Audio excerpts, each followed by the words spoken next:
No, mi bomo fante temu primerno tudi pripravili za tole pot v Španijo. Organizirali bomo par turnirjev. Prvi turnir bo zdajle že, mislim, da v začetku septembra. To bomo naredili en malo večji turnir, kjer bomo povabili 5-6 ekip. Kasneje bomo naredili s temile, bom rekel, sorodnimi iz drugih krajev. Tako da fantje bomo do samega odhoda zelo dobro pripravili. In upam, da bodo tudi rezultati, ki jih bodo tam imeli, temu tudi primerni.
Sem že sodil, ni prva moja tekma, tako da imam dobro mnenje, fantje so pošteni. Sicer je malo težje soditi, ampak gre. Šport vedno zmaga, ne? Ja, v bistvu bolj pogledaš kako kretnjo mogoče, tako da mislim, da so zelo športni, vsaj ta vaša ekipa.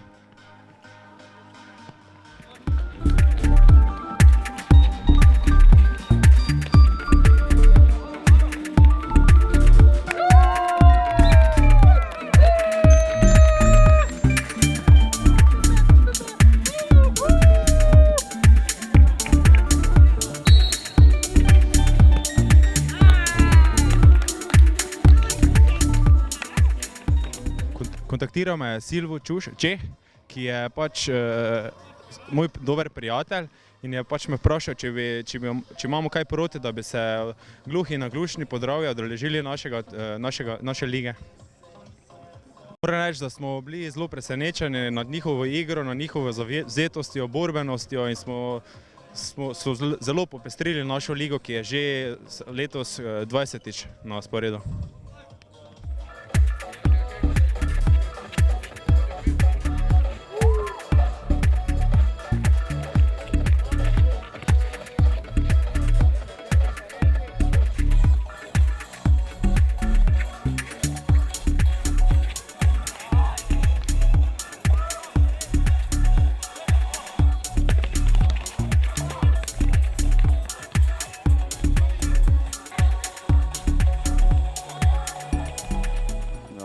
Meni v bistvu je to bilo ful v redu, super.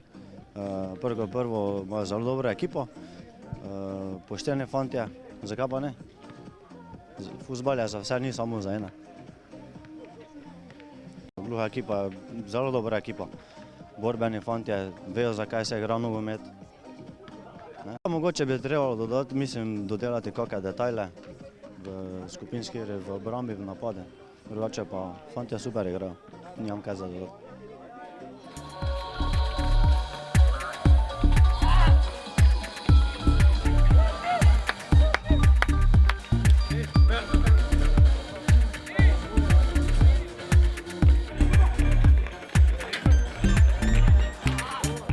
Moram povedati za začetek, nisem vedel, da igrajo gluhi, potem ko sem videl, ne.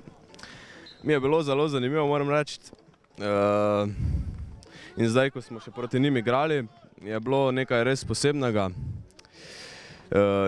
Videl sem, kakšne nekako odzive dajo en drugemu igralcu, kakšne kontakte imajo in tako naprej, ne. Moram reči, da so zelo dobri nasprotniki bili, ne, čvrsti. No, moram reči, da so se dobro natrenirali, kako se odzivajo en do drugega, da se pač nekako imajo dobro komunikacijo med sabo. Malo vaje pa bojo tudi nas premagali, moram reči, ne. Jaz bi rekel, da ni razlike med nekako naglušnimi in pa normalnimi, oziroma tistimi, ki govorijo. Enako vredni nasprotniki, kaj naj rečem.